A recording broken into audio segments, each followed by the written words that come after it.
기도드리시겠습니다. 선한 목자이신 주님, 우리의 푸른 풀밭은 오직 예배임을 감사함으로 고백합니다. 우리의 사역은 오직 사랑임을 감사함으로 고백합니다.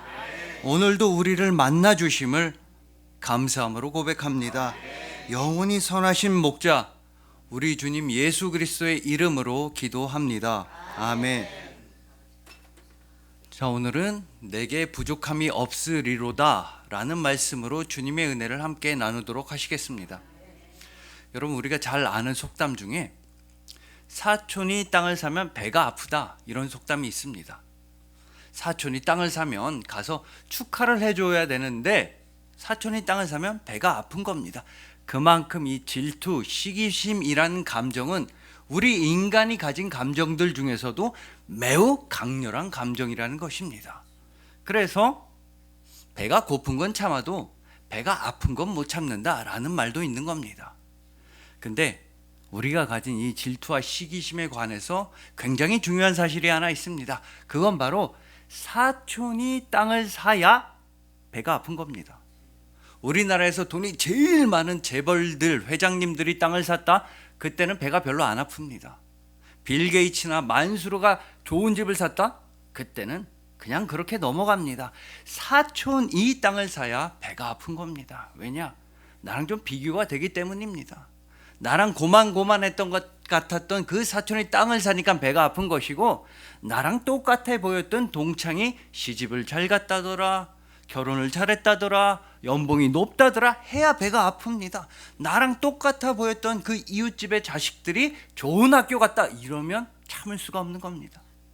여러분, 이처럼 이 비교라는 거, 다른 사람들과 나를 비교하는 거는 인생에 도움도 안 되고 우리 인생을 불행하게만 만들 뿐입니다. 특히 나보다 돈이 많고 나보다 잘난 사람들을 보면서 배 아파하고 나 자신이 슬퍼지고 이런 건 성경적인 비교가 아닙니다. 더더군다나 나보다 가난한 사람들, 나보다 연약한 사람들, 나보다 힘이 없는 사람들을 보면서 즐거워하고 우월감을 느끼는 건 더더욱 성경적인 비교가 아닌 것입니다. 여러분, 아마도 유일한 성경적인 비교는 오늘 본문 말씀 1절 말씀인 것 같습니다. 여호와는 나의 목자시니 내게 부족함이 없으리로다.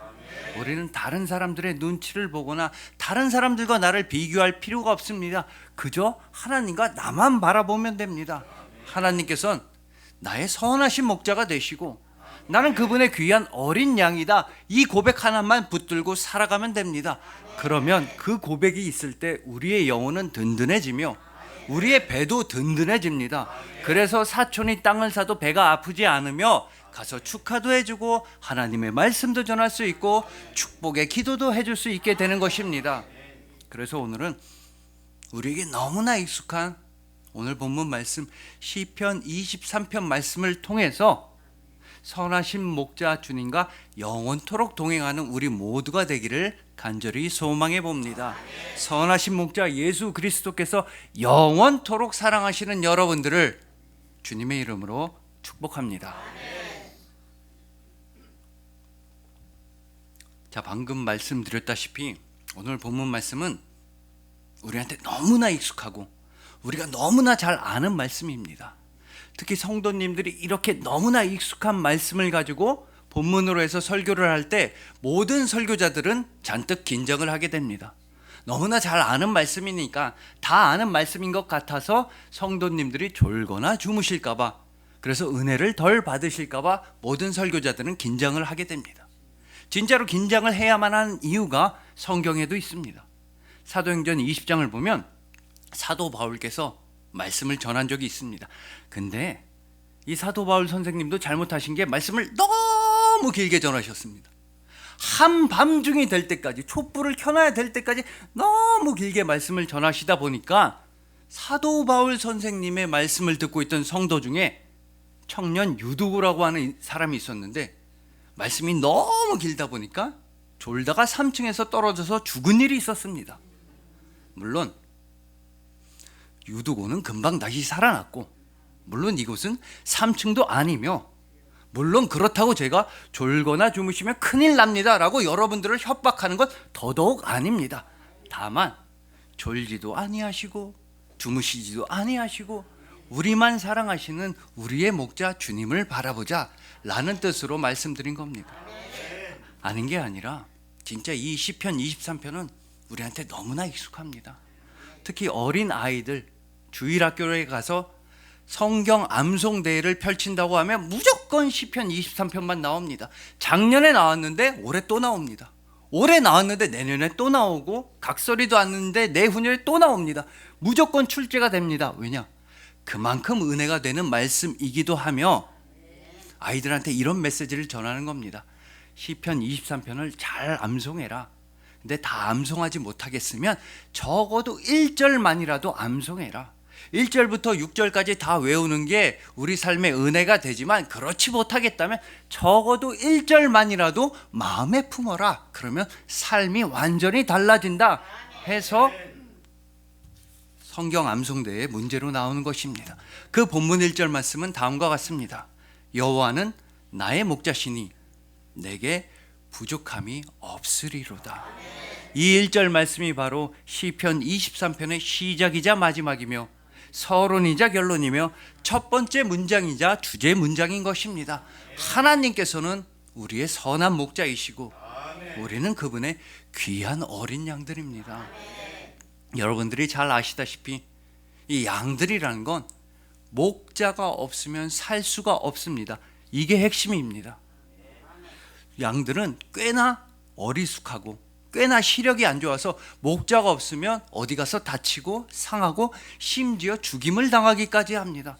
그래서 우리는 고백해야 하는 것입니다. 주 하나님은 우리의 선한 목자이십니다. 주님 없으면 우리가 살 수가 없습니다. 우리는 어리석은 양떼들입니다 라는 고백으로 우리의 신앙의 삶을 시작해야 하는 것입니다. 여러분, 저는 예전에 굉장히 웃긴 얘기를 라디오에서 한번 들은 적이 있습니다. 라디오에 이런 사연을 보냈습니다. 여대생이 보낸 겁니다. 자기 친구랑 같이, 그러니까 여대생 둘이 지하철에 탔습니다. 그래서 자리도 있고 해서 앉아서 막 수다도 떨며 재밌게 가고 있었는데 사람들이 점점 많이 탄 겁니다. 그래서 사람들이 많아졌을 때 이 사연을 보낸 여대생의 코에 너무 심한 냄새가 나는 겁니다. 이거는 방구가 아니라 진짜 똥이었습니다. 기체에서, 가스에서 이런 냄새가 날 수는 없었습니다. 진짜 푸세식 화장실을 들어간 게 아니라 푸세식 화장실을 먹는 느낌이었습니다. 그래서 이 범인을 혼내줘야겠다, 이 범인 아주 창피당하게 해줘야겠다 싶어가지고 큰 소리로 친구한테 말했습니다. 야, 너무하지 않니? 이 어떻게 사람이 많고 이렇게 밀폐된 지하철에서 공공시설인데 이런 가스를 살포하고 너무하지 않니? 가뜩이나 여대생이니까 아주 하이톤으로 큰 소리로 친구를 막 두드리면서 말했습니다. 너무 모렴치하다, 파렴치하다, 이렇게 막 친구한테 얘기를 하고 있는데 띵동 문자가 오는 겁니다. 봤더니 옆에 있는 친구입니다. 아니, 바로 옆에 있는데 왜 말로 안 하고 문자를 보내지 했더니 5글자가 딱 써 있었다고 합니다. 나니깐 닥쳐. 이렇게 과격하게 우리가 인정할 필요는 없지만 우리도 인정을 해야 합니다. 우리는 주님 없으면 살 수가 없습니다. 우리는 목자 없이는 살 수가 없는 어린 양들, 어리석은 양들입니다. 그러나 주님께서는 우리를 인도하여 주셨으며 우리에게 푸른 풀밭과 쉴 만한 물가를 주셨다는 그 사실을 우리는 반드시 인정하고 시작해야 하는 것입니다. 여러분, 성경에서 예수님을 만난 사람들을 한번 떠올려 보십시오. 나 잘났다고 하는 사람들, 나 목소리 크다고 하는 사람들, 나 돈 많고 나 아는 거 많다고 하는 사람들, 그런 사람들은 예수님의 은혜와 능력을 체험하지 못했습니다. 대표적으로 바리새인들, 헤롯 당원들, 사두개파 사람들은 예수님의 사랑을 체험하지 못했습니다. 왜냐? 오늘 본문 말씀으로 비유하자면 그 사람들은 자기네들이 목자라고 주장했기 때문입니다. 나는 양입니다 이렇게 고백하지 않고 나는 목자입니다, 나 알아서 잘 살겠습니다, 내 인생의 주인은 바로 나입니다 라고 고백한 사람들은 예수 그리스도의 은혜를 한 귀로 듣고 한 귀로 흘려버렸던 것입니다. 그러나 반대로 오직 예수님만 바라보던 사람들, 예수님 없으면 나 큰일 납니다, 예수님만이 나의 구원이십니다 라고 고백했던 사람들은 예수님의 능력과 치유하심과 은혜와 구원을 맛볼 수가 있었던 것입니다. 그 사람들은 대부분 가난하고 배고픈 사람들이었습니다.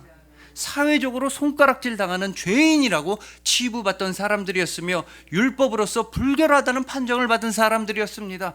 특히나 본인 스스로가 큰 병에 걸린 사람이었거나 자기 가족 중에 한 명이 죽게 된 사람들이 예수님만 붙잡고 매달렸던 것입니다. 여러분, 대표적으로 죽은 나사로를 떠올려 보십시오. 오빠가 죽었을 때 남아있던 두 여동생들이 할 수 있는 일은 아무것도 없었습니다. 마르다도 그러했고 마리아도 그러했습니다. 그저 예수님 앞에서 눈물만 흘릴 뿐이었습니다. 그 동네 마을 사람들도 다 똑같았습니다. 그들이 죽은 친구를 위해 해줄 수 있는 일은 아무것도 없었습니다. 그저 예수님 앞에서 슬퍼하며 우는 것밖에 없었습니다. 그러자 예수님께서는 그들의 눈물을 다 닦아주셨습니다. 죽은 나사로를 살려주셨던 것입니다. 여동생들의 눈물을 웃음으로 바꿔주셨습니다. 그 마을, 슬픔에 빠져있던 마을을 생명의 잔치로 변화시켜 주셨던 것입니다. 그렇기에 우리도 가장 먼저 주님만 바라보아야 합니다. 우리의 연약함과 우리의 아픔과 우리의 부족함과 우리의 가난한 모든 것을 주님 손에만 올려드려야 합니다. 이것이 바로 오늘 본문 1절 말씀의 의미입니다. 나는 할 수 없습니다. 나는 그저 어린 양입니다. 다만 나는 어린 양이지만 주님께서는 나의 목자이십니다. 주님의 손에 나의 모든 걸 올려드립니다 라는 고백이 오늘 본문 1절 말씀인 것입니다. 그렇게 되면 우리의 선한 목자 주님께서는 우리에게 다음과 같은 은혜를 베풀어 주시니 바로 오늘 본문 2절과 3절 말씀입니다. 그가 나를 푸른 풀밭에 누이시며 쉴 만한 물가로 인도하시는도다. 내 영혼을 소생시키시고 자기 이름을 위하여 의의 길로 인도하시는도다. 여러분, 우리가 양떼라고 한다면, 양떼라면 푸른 풀밭은 무슨 의미입니까?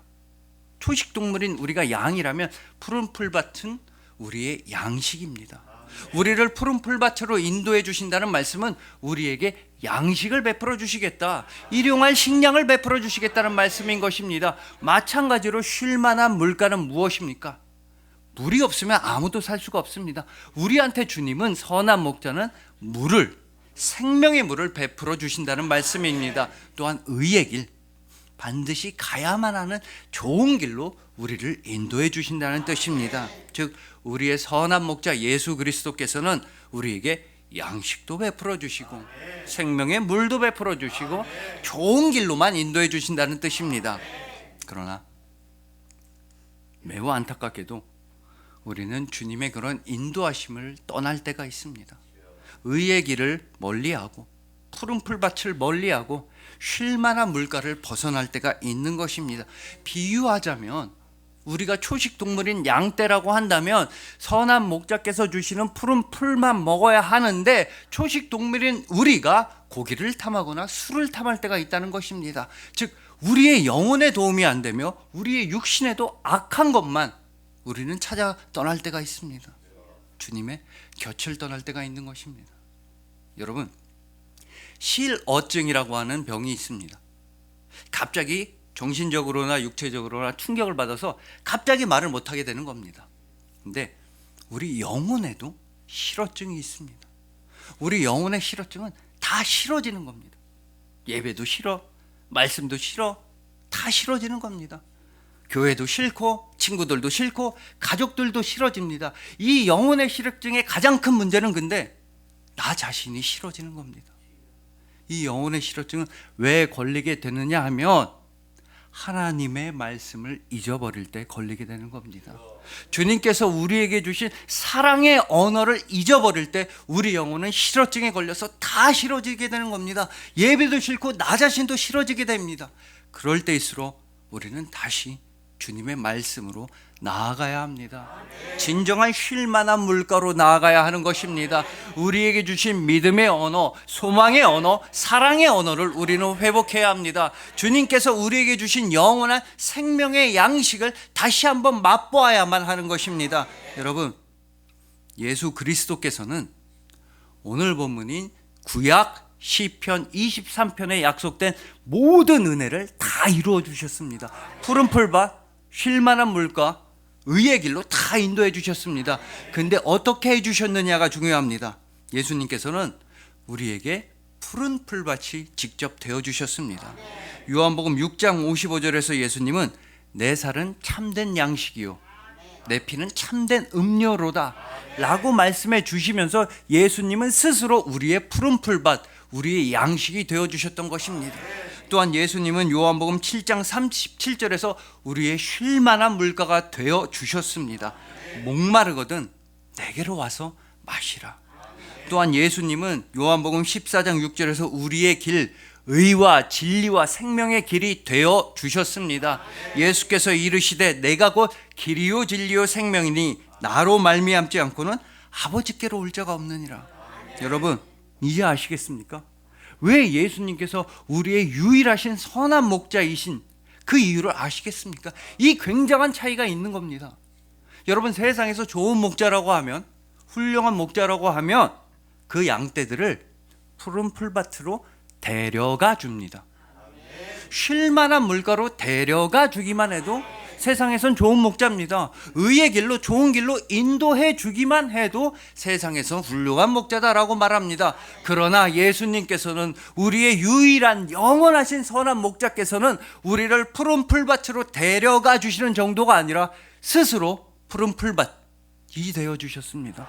스스로 우리의 양식이 되어 주셨습니다. 내 살은 참된 양식이다. 내 피는 참된 음료다. 예수님께서는 우리를 쉴만한 물가로 데려가 주신 정도가 아니라 스스로 우리에게 쉴만한 물가가 되어 주셨던 것입니다. 누구든지 목마르거든 내게로 와서 마시라. 성경에 이른 것 같이 나를 믿는 자는 그 배에서 영원한 생수의 강이 흘러 넘치리라. 예수님께서는 우리를 의의 길로, 좋은 길로 가라고 말씀만 해주신 게 아니라 예수님은 우리를 위한 의의 길, 진리의 길, 생명의 길이 직접 되어 주셨던 것입니다. 예수께서 이르시되 내가 곧 길이다. 내가 길이다. 여러분, 예수님께서는 본인의 보혈로서 우리의 쉴만한 물가가 되어 주셨습니다. 본인의 살로서 우리의 양식, 푸른 풀밭이 되어 주셨으며 본인께서 스스로 우리의 좋은 길이 되어 주셨던 것입니다. 다른 모든 목자들이야, 사꾼 목자들이야 양떼들을 인도하는 데에서만 그치지만 유일하신 선한 목자께서는 스스로 풀밭이 되어 주시고 스스로 물이 되어 주시고 스스로 길이 되어 주셨던 것입니다. 다시 한번 오늘 본문 1절 말씀을 떠올리시길 바랍니다. 내게 부족함이 없으리로다. 여러분, 우리에게 왜 부족함이 없습니까? 그 이유는 단 하나뿐입니다. 예수 그리스도께서 십자가 위에서 선포하셨기 때문입니다. 내가 다 이루었다. 그렇기 때문에 우리에게는 부족함이 전혀 없는 것입니다. 예수님께서 우리를 위하여 생명을 다 이루셨고 구원을 다 이루셨고 승리를 다 이루셨기 때문에 우리에게 전혀 부족함이 없는 것입니다. 그러니 부디 매일매일 예수님의 은혜에 감탄하시길 소망합니다. 예수님의 은혜에 익숙해지지 마시고 그저 그러려니 하지 마시고 무덤덤해지지 마시길 소망합니다. 우리에겐 이른바 영적인 호들갑이 필요한 것입니다. 매 순간마다 우리를 위해 죽으시고 우리를 위해 살아나신 예수 그리스도의 그 은혜를 우리는 감사함으로 고백해야 하는 것입니다. 오직 선하신 목자 예수 그리스도의 사랑으로 말미암아 영원한 양식도 받으시고 영원한 생명의 물도 받으시고 영원히 좋은 길로만 나아가시는 여러분들, 천국 가는 그 아름다운 길로만 나아가시는 여러분들을 주님의 이름으로 축복합니다.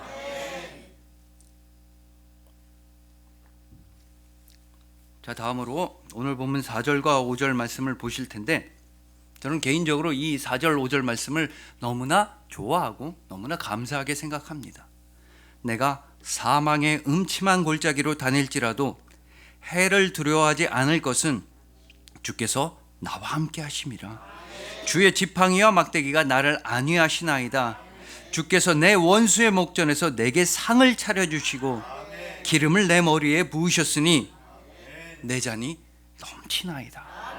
여러분, 지금까지 우리는 주님께서 우리의 목자가 되어주시고 우리는 주님의 귀한 어린 양이라 부족함이 전혀 없으리로다, 이 말씀에 대해 살펴보았습니다. 근데 이 오늘 본문 4절과 5절 말씀에 우리가 그닥 좋아하지 않는 내용들이 등장합니다. 일단 사망의 음침한 골짜기가 나오는 겁니다. 또한 원수의 목전, 그러니까 원수가 눈앞에서 우리를 위협한다는 말씀인 것입니다. 바로 이 이유로 저는 오늘 본문 4절 5절 말씀을 너무나 사랑합니다. 우리에겐 늘 사망의 음침한 골짜기가 있습니다. 원수의 위협이 없이 사는 사람들, 문제 없이 사는 사람들, 즐겁게만 사는 사람들, 행복하게만 사는 사람들 아무도 없습니다. 특히나 우리가 선하신 목자 예수님을 믿을 때, 그래서 선하고 아름답게 살아가고자 한다면 우리한테는 더욱더 큰 시련과 도전이 다가오는 것입니다. 그러나 그럼에도 불구하고 오늘 본문은 뭐라고 말씀하십니까? 우리가 사망의 음침한 골짜기로 들어갑니다. 그러나 우리는 두려워하지 않습니다. 주께서 나와 함께 하심이라. 주의 지팡이와 막대기가 나를 안위하시나이다. 원수가 내 목전에서 나를 위협하고 있습니다. 모든 세상이 나를 힘들게 하고 있습니다. 그러나 주님께서는 우리한테 무엇을 베풀어 주십니까? 우리 원수의 눈앞에서 주님께서는 잔치상을 펼쳐주십니다. 마음껏 먹으라고 말씀하십니다. 그러니까 우리에게 모든 슬픔과 아픔과 문제가 다가올 때라도 주님께서는 우리와 함께 하십니다. 모든 세상 사람들이 우리의 가난함과 연약함으로 인해 우리를 버릴 때에라도 주님은 우리를 떠나지 않으십니다. 우리가 사망의 음침한 골짜기에 들어가서 세상의 모든 사람들이 우리를 미워할 때에도 주님께서는 우리를 지켜주십니다. 여러분, 여의도 순복음교회 이영훈 목사님의 책엔 이런 얘기가 나옵니다. 언제적 얘기냐면 아주 옛날 얘기입니다.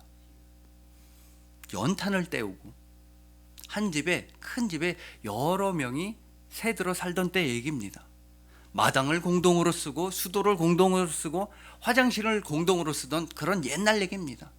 그렇게 옛날 때 예수님을 열심히 믿는 한 집사님도 어떤 새빵살이를 하셨다고 합니다. 여러 명이 함께 새들어 사는 데입니다. 그래서 한겨울에 연탄을 구멍을 잘 맞춰놔야 됩니다. 구멍을 잘 맞춰서 잘 때우고 집에 가서 주무셨습니다. 방에 가서. 근데 자다 보니까 너무 추운 겁니다. 아, 이거 연탄이 꺼졌구나. 그래서 아궁이에 가봤더니 연탄이 꺼진 게 아니라 아예 없어졌습니다. 누가 훔쳐간 겁니다. 근데 중요한 건 누가 훔쳐갔는지도 알 수 있었습니다. 옛날이니까 이웃들끼리 서로 잘 아니까 훔쳐갈 만한 사람이 딱 한 명 있었습니다. 그런가 보다 하고 다음 날도 연탄을 잘 맞추고 잤습니다. 근데 또 추운 겁니다. 그래서 보니까 연탄을 또 훔쳐갔습니다. 그래서 당장 쫓아가서 그 아줌마한테 화를 내야지 하다가 참았습니다. 증거가 있어야겠다. 그래서 세 번째 날은 잠복을 하셨습니다. 이렇게 몰래 숨어서 보고 있는데 아니나 다를까 그 새빵 아줌마가 와서 당당하게 와서 연탄을 훔쳐가는 겁니다. 그래서 당장 나가서 손모가지를 잡고 화를 내려고 하는 순간 주님께서 이 집사님한테 기도를 주셨습니다. 주님, 아버지, 화내지 않게 해주세요. 싸우지 않게 해주세요. 내가 집사인데 어떻게 싸우겠습니까? 그러면서 주님께서는 지나간 일들을 보여주셨습니다. 다 어려울 때니까 먹을 거 하나라도 있으면 서로 나눠 먹고 서로 친하게 지내고, 특히 집사님이니까 전도하려고, 다른 이유가 아닙니다. 전도하기 위해서 일도 열심히 하고 좋은 말도 해주고 먹을 것도 많이 나눠주고 같이 교회 다니자, 예수님 믿자고 그렇게 착하게 말을 했는데 낮에는 밤에 연탄 때문에 싸운다는 게 이거 안 되는 겁니다. 그래서 주님 참겠습니다 이러고 돌아와서 그냥 주무셨습니다. 그리고 기다렸습니다. 얼마나 기다렸느냐? 2주 동안을 기다렸습니다. 2주 동안 냉골에서 그 옛날 빵, 그 옛날 새빵 우풍 막 들어오는 그 냉골에서 가족들이랑 다 잠을 잤습니다. 그거야말로 사망의 음침한 골짜기였습니다. 그 옛날 집에서 겨울에. 그러다 2주가 지나니까 마침내 연탄 도둑 아줌마가 집을 찾아왔습니다. 혹시 내가 연탄 훔쳐간 거 다 알고 있지 않냐고. 집사님은 알고 있었는데 참았다고 하니까 어떻게 그렇게 참았느냐고 하면서 연탄을 훔치게 된 이유를 말해주는 겁니다. 얼마 전에 이 남편 사업이 쫄딱 망한 겁니다. 완전히 망했습니다. 그래서 동네에서 용하다고 하는 점쟁이를 찾아갔습니다. 그랬더니 점쟁이가 남편한테 뭐 애군이 끼었대나 마가 끼었대나 삼재수 뭐 아무튼 낀 게 많습니다. 끼었다고? 그걸 풀어야 된다는 겁니다. 애군을 풀기 위해선 부인 당신이 꼭 이렇게 하라는 겁니다. 가서 누구랑 한번 대판 싸워라. 아주 죽일 듯이 싸워라. 그래야 남편 애군이 풀리고 남편 사업이 잘 된다. 이런 얘기를 들었다는 겁니다. 그래서 일부러 연탄을 훔쳤습니다.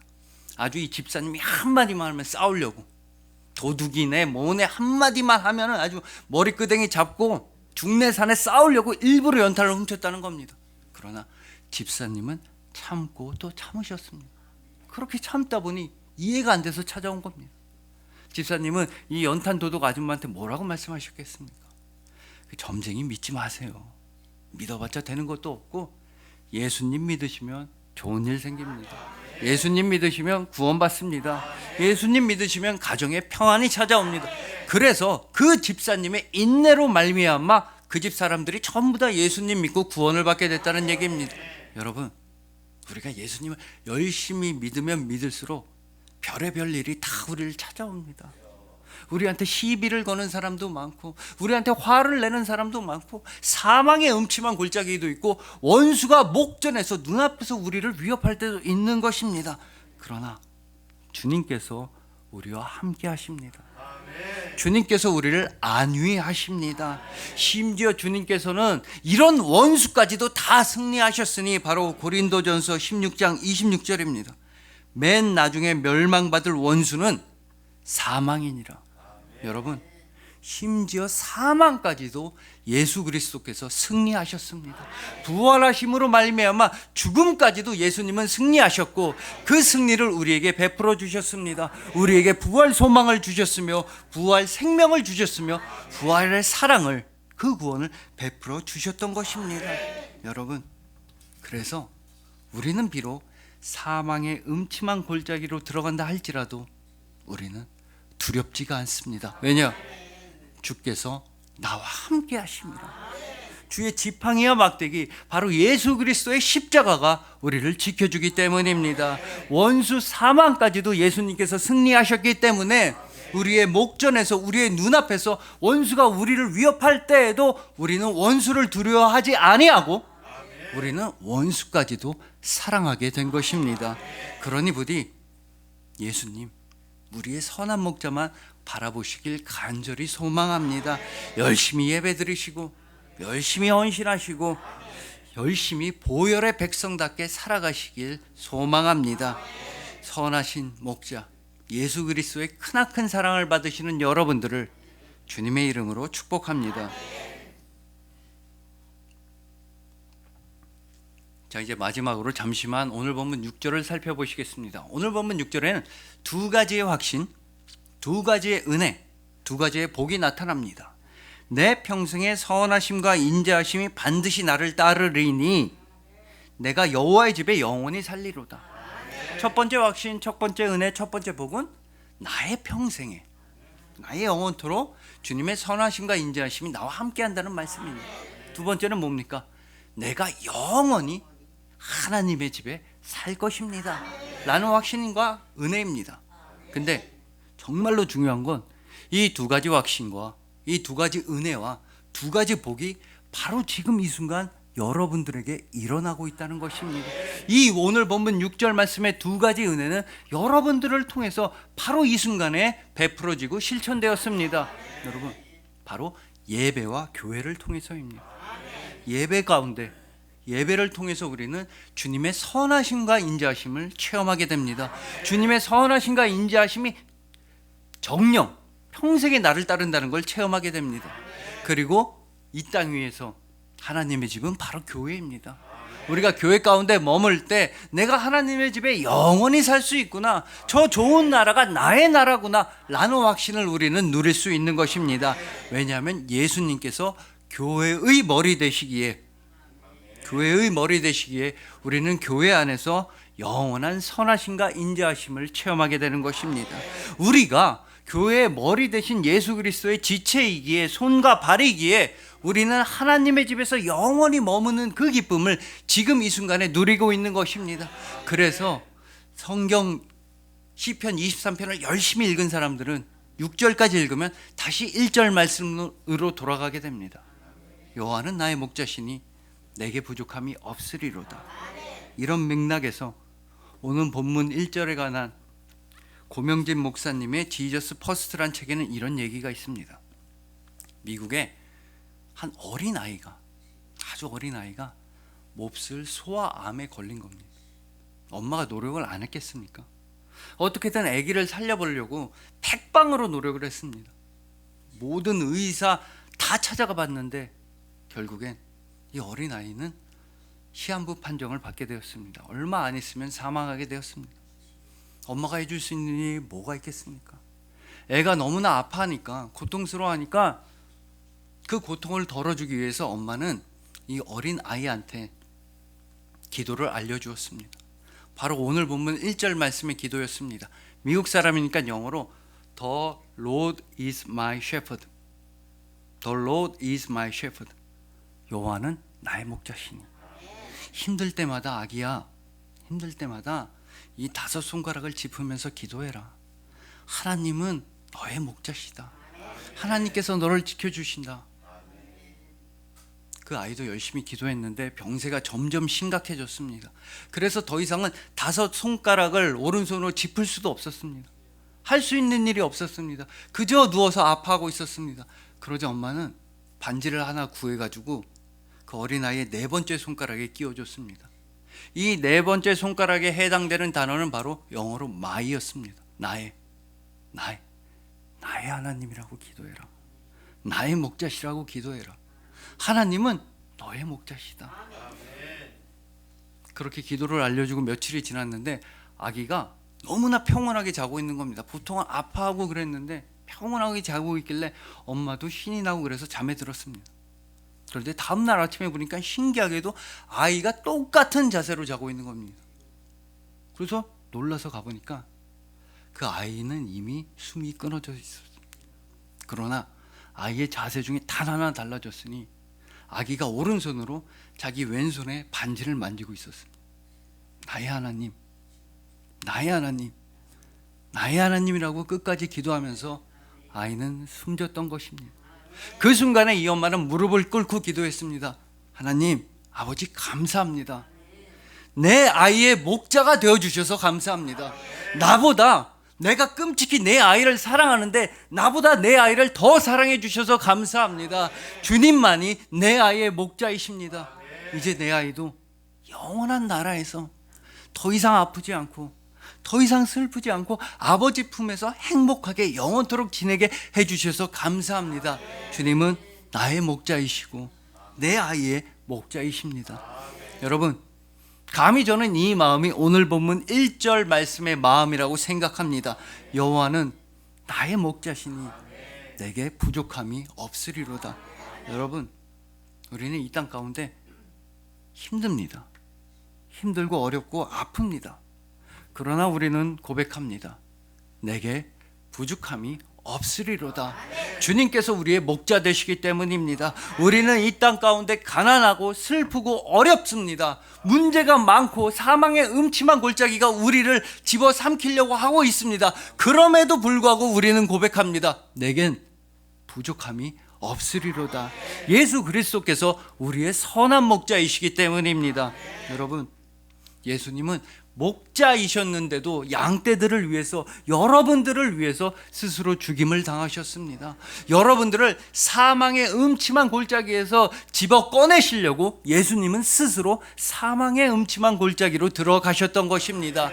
예수님은 여러분을 대신해서 죽으실 만큼 여러분을 사랑하셨고 여러분에게 부활의 생명을 주시기 위해 죽음에서 부활하셨던 것입니다. 여러분, 그렇습니다. 주님은 선하십니다. 주님은 우리의 목자가 되어 주실 만큼 선하십니다. 어리석고 연약한 우리의 목자가 되어 주시고 우리를 위해 죽으실 만큼 주님은 선하십니다. 주님의 선하심과 인자하심이, 그 사랑이 영원히 여러분들과 함께합니다. 예수 그리스도께서, 선하신 목자께서 여러분들을 영원토록 사랑하시기 때문인 것입니다. 그리하여 주님께서 친히 푸른 풀밭이 되어주시고, 주님께서 친히 쉴 만한 물가가 되어주시고, 주님께서 친히 생명의 길이 되어주신 여러분들, 사망과 원수를 다 승리하신 주님께서 여러분들에게도 생명과 구원과 승리를 베풀어 주시는 여러분들, 예수 그리스도 그 선하신 목자께서 영원토록 사랑하시는 여러분들을 진심으로 사랑하고 축복합니다. 기도드리시겠습니다. 선한 목자이신 주님, 주님은 선하십니다. 우리는 연약했지만 주님은 선하십니다. 주님은 선하십니다. 부족하고 아프고 가난하게 살아왔던 우리를 안아주실 만큼 주님은 선하십니다. 우리는 죄인이었지만 주님은 선하십니다. 죄인이었던 우리에게 생명을 다 내어주실 만큼 주님은 선하십니다. 선하신 목자 예수 그리스도만 바라보며 소망합니다. 이 세상의 문제를 두려워하지 않으며, 사망의 음침한 골짜기를 두려워하지 않으며, 원수의 목전에서도 복음을 전하며 주님만 바라봅니다. 주님은 선하십니다. 영원한 선한 목자 우리 주님 예수 그리스도의 이름으로 기도합니다. 아멘.